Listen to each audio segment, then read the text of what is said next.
Saya tanya pasal Rizal Ghazali juga, Datuk. Adakah sekarang ni dia dah kembali okey dengan apa yang berlaku, dah kembali perkara fizikal dan mental dia dalam pasukan sendiri?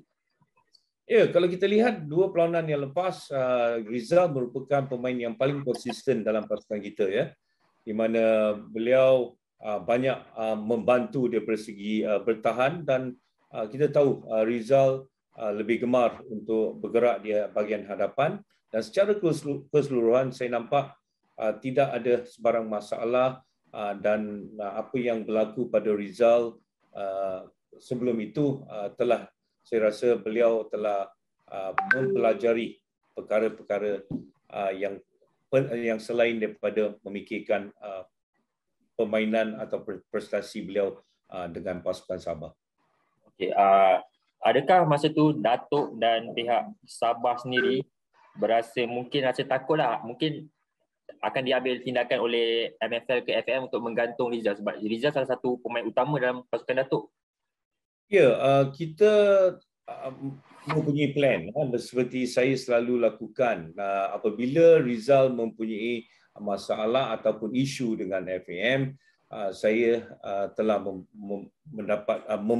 merencanakan plan A jika Rizal bermain, plan B jika Rizal tak bermain. Di mana kita tahu dalam bola sepak, terutamanya dalam liga, ya, musim yang cukup panjang, kemungkinan beberapa perkara seperti pergantungan kad kuning, kecederaan. Jadi apa jua masalah yang ditimpa oleh pasukan, kita harus mempunyai plan-plan tertentu. Dan apabila Rizal masih lagi belum ditentukan, saya telah merencanakan beberapa pemain atau merancangkan beberapa pemain untuk mengambil alih tempat Rizal. Okay. Adakah Datuk boleh beri jaminan perkara ini tak akan berulang lagi untuk pasukan kebangsaan, sebab pun Datuk seorang bekas jurulatih kebangsaan juga, dan Datuk rasa Rizal buat perkara itu adakah betul juga sebenarnya? Ya, saya tak setuju dengan apa yang dilakukan oleh Rizal juga, ya. Tetapi ini merupakan masalah komunikasi, ya, terutamanya pemain tersebut dengan pihak persatuan, dan mungkin juga Rizal patut bertanyakan tentang isu-isu tertentu dengan majikan beliau, ya. Sebagai bekas jurulatih kebangsaan, untuk tidak hadir apabila dipanggil, ini merupakan satu masalah yang cukup besar. Tetapi jika mempunyai alasan yang kukuh, saya percaya jurulatih mana sekalipun boleh menerima dengan alasan yang cukup mendasar. Okey, Datuk, itu mengenai Rizal. Maaf, saya rasa walaupun pihak Sabah, pihak Datuk sendiri, pihak baru-baru ni Sadil sendiri dah mengeluarkan kenyataan, adakah Datuk rasa PSSI juga mahu berjumpa FAM dengan perkara yang berlaku? Saya nak dengar daripada komen Datuk sendiri dulu mengenai Sadil Ramdhani. Isu Sadil ni bagi saya bukan mengenai Persatuan Sepak Bola Seluruh Indonesia dengan FAM ataupun Sabah FC. Kita tahu para penyokong Indonesia ni suka memainkan provokasi, ya, dan saya dah masak dengan dia ni. Kan, dia ni bila memerlukan sesuatu, dah tentu mereka akan cuba mendapatkan. Namun bagi saya tidak salah kalau Sadil tidak terlibat dengan apa jua perlawanan ketika diminta. Contohnya Sukan C. Kalau saya tidak mempunyai sebarang perlawanan ataupun hanya satu perlawanan, dah tentu saya akan mempertimbangkan dan saya akan membenarkan Sadil menyertai pasukan Indonesia untuk Sukan C. Sebagai pemain, saya fikir setiap pemain ingin beraksi untuk pasukan negara, dan bermain dalam Sukan C merupakan satu kejohanan yang berprestij, ya, di mana saya sendiri mewakili negara membawa pasukan Sukan C selama 5 edisi berturut-turut. Jadi isu yang kita tidak benarkan Sadil bukan kita tidak benarkan, tetapi dengan syarat daripada FIFA. Kalau tarik yang diminta bukan jatuh pada kalender FIFA, kelab tidak harus melepaskan. Dan seperti saya katakan, kalau satu perlawanan saya akan lepaskan, tapi kita ada 5 perlawanan yang penting. Bagaimana harus saya lepaskan Sadil dengan tanpa bermain selama sebanyak 5 perlawanan? Adakah adil untuk kelab yang menjadi majikan pemain tersebut? So saya nampak perkara ni bukan satu perkara yang di mana hanya pada PSSI, FM dan Sabah FC, tetapi pada para penyokong mereka yang cuba memprovokasi untuk mendapatkan Sadir dengan menunjukkan yang kita bersalah. Okey, Datuk.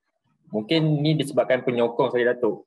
PSSI dan juga FM tak ada masalah. Mungkin kalau demi menjaga hubungan baik antara kedua belah pihak, kalau FM bertegas juga untuk Sabah melepaskan Sadir, adakah Datuk mengubah fikiran itu? Saya rasa FM takkan melakukan perkara tersebut. FM lebih arif tentang peraturan-peraturan, ya. Dan apabila tiba antara kelab dan persatuan, dah tentu kelab kelab mempunyai hak, ya, terutama terhadap para pemain. Tetapi pada jadual ataupun kalender FIFA, kelab tidak mempunyai hak. Hanya selepas itu, pemain adalah hak kelab yang menjadi majikan. So FM tidak kena mengena langsung dalam perkara ini, dan FM bagi saya tak harus dipersalahkan, dan Sabah FC tak boleh dipersalahkan. Ini hanya rundingan dan mengikut jadual ataupun budi bicara antara pasukan, persatuan dan juga pemain. Ya, Datuk.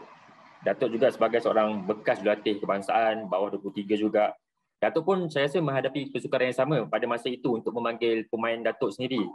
So adakah Datuk rasa sekarang ini menjadi seorang jurulatih tidak melepaskan pemain untuk demi negara juga? Ya,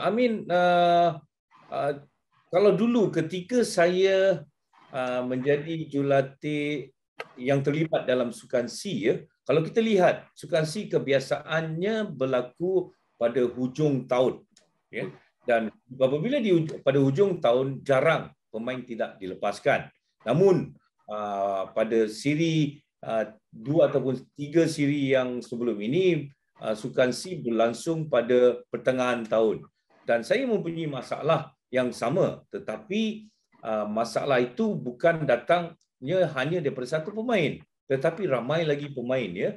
Dan apabila saya berkomunikasi dengan setiap kelab yang terlibat dengan pemain mereka, hampirnya saya dapat lebih kurang 80% ataupun 80% pemain terbaik saya. Jadi ini pasukan negara-negara lain, saya percaya bukan saja Sadil yang menimpa masalah yang sama daripada Indonesia, tetapi beberapa pemain Indonesia yang berkelana di luar negara juga tak dilepaskan. Jadi mereka harus mempunyai alternatif lain, dan termasuk saya terpaksa menerima padam apabila saya tidak mendapat pemain terbaik pada sukan C yang lepas dan saya dipecat, ya. Jadi kita harus tahu sebelum kita ini perkara di mana kita harus tahu di mana kalau kita tak dapat pemain terbaik, kita harus meletakkan sasaran yang realistik. Jadi pihak Indonesia harus memikirkan perkara-perkara tersebut.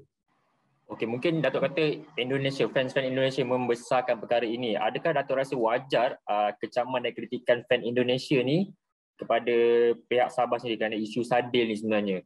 Sebab komen yang agak keterlaluan ataupun maybe kurang ajar sikit di laman sosial. Isham, 2011, berapa tahun dah ni? Lebih kurang 9-10 tahun ke? 10 tahun yang dulu 11 tahun. 10 tahun yang dulu saya dah masak dengan perangai dia ni. Kan? Ya, kita dulu. Ya, dan banyak lagi kejohanan yang saya main di Indonesia. Bukan semua para penyokong Indonesia yang suka memprovokasi. Ada juga komen-komen yang kita boleh lihat yang faham tentang situasi-situasi tertentu. Jadi untuk menyalahkan Sabah FC, saya tidak setuju sama sekali. Dan bagi saya, setelah kita mengeluarkan statement mengatakan menjelaskan apa yang perkara sebenar, saya harap mereka mampu berfikir, mampu berfikir bukan saja demi kepentingan diri sendiri, tetapi demi kepentingan kelab yang diwakili oleh pemain mereka. Ya, Datuk. Adakah isu Sadil ni dia mengganggu pihak pengurusan, pihak Sabah sendiri, pihak Datuk sendiri menjejaskan rakan sepasukan juga? Mungkin Sadil... para pemain yang ada di Sabah FC melalui banyak cabaran. Apabila kes Sadil bermula, bukan sahaja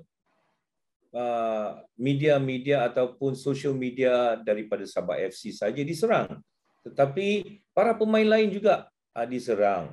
Contohnya Khairul Fahmi, beberapa pemain lain. Jadi mereka ni telah lali boleh saya katakan dengan penyokong-penyokong Indonesia ni, di mana mereka tidak mempedulikan segelintir, bukan semua, yang mempedulikan tentang peraturan-peraturan. Mereka hanya memikirkan, Sadil dari Indonesia, Sadil harus bermain untuk pasukan Indonesia. Ini bukan cara yang betul. Cara yang betul adalah berkomunikasi dan mengikut peraturan yang telah ditetapkan bukan oleh FAM, bukan oleh PSSI, bukan oleh Sabah FC, tetapi oleh FIFA. Komitmen Sadil dan Antara ini sekarang, Datuk, adakah terganggu? Tidak sama sekali. Sadil seperti biasa dalam latihan dan menunjukkan sikap profesional, di mana beliau tahu Sabah FC merupakan majikan beliau dan beliau menunjukkan prestasi yang baik bukan sahaja dalam perlawanan tetapi dalam latihan.